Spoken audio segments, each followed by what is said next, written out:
এইভাবে যদি আপনি পানি পান করতে পারেন সারা জীবন আপনি সুস্থ থাকবেন। অনেক লোক পানি পান করার সঠিক নিয়মগুলো জানে না, যে কারণে অসুস্থ হয়ে যায়।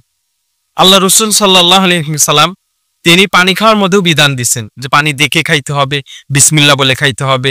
এরকম পানির অনেকগুলো সুন্নাত আছে, বিধান আছে, যেগুলো যদি মেনে আপনি পান করতে পারেন তাহলে আপনি উপকার পাবেন। আমি আজকে বৈজ্ঞানিক ডাক্তারের ভাষায় আমি 5টা বিষয় নিয়ে, পানি পান করার 5টা বিষয় নিয়ে আপনাদের সামনে আলোচনা করব।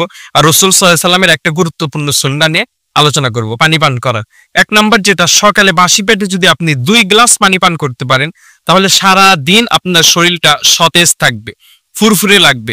আপনার শরীরের মধ্যে দুর্বলতা, ক্লান্তি এগুলো কাজ করবে না। এজন্য সকালে ঘুম থেকে উঠেই ওই বাসি মুখেই 2 গ্লাস পানি পান করবেন। 2 নম্বরে, খাওয়ার আগে 1 গ্লাস যদি আপনি পানি পান করতে পারেন তাহলে আপনার হজম শক্তি বৃদ্ধি হবে। ডাক্তারের ভাষায় যে আল্লাহ রাসূল সাল্লাল্লাহু আলাইহি ওয়াসাল্লামও তিনি বলেছেন যে খাবার পরে রাসূল সাল্লাল্লাহু আলাইহি ওয়াসাল্লাম পানি পান করতেন না, খাবার কমপক্ষে 30 মিনিট পরে রাসূল সাল্লাল্লাহু আলাইহি ওয়াসাল্লাম পানি পান করতেন। আজকের বিজ্ঞানও তাই বলছে যে খাওয়ার সাথে সাথে যে ব্যক্তি পানি পান করে ওই ব্যক্তির হজমের সমস্যা হয়।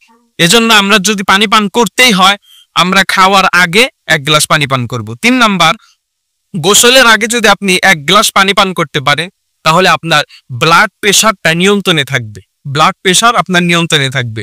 আর 4 নাম্বার, আপনারা যদি ঘুমানোর আগে 1 গ্লাস পানি পান করতে পারেন তাহলে সারা রাত আপনার ঘুম ভালো হবে। আর যেটা বলছিলাম এই যে 4টা বৈজ্ঞানিক দৃষ্টিতে, আর একটা হচ্ছে রাসূলুল্লাহ সাল্লাল্লাহু আলাইহি ওয়াসাল্লাম বলেছে পানি যখন পান করবে দেখে পান করো, কারণ পানির মধ্যে অনেক পোকামাকড় থাকতে পারে। যদি আপনি দেখে পান করতে পারেন তাহলে এটা আপনার জন্য কল্যাণকর হবে। আল্লাহ রাব্বুল আলামিন এই 5 নিয়মে আমাদের সকলকে পানি পান করে সুস্থ থাকার তৌফিক দান করেন।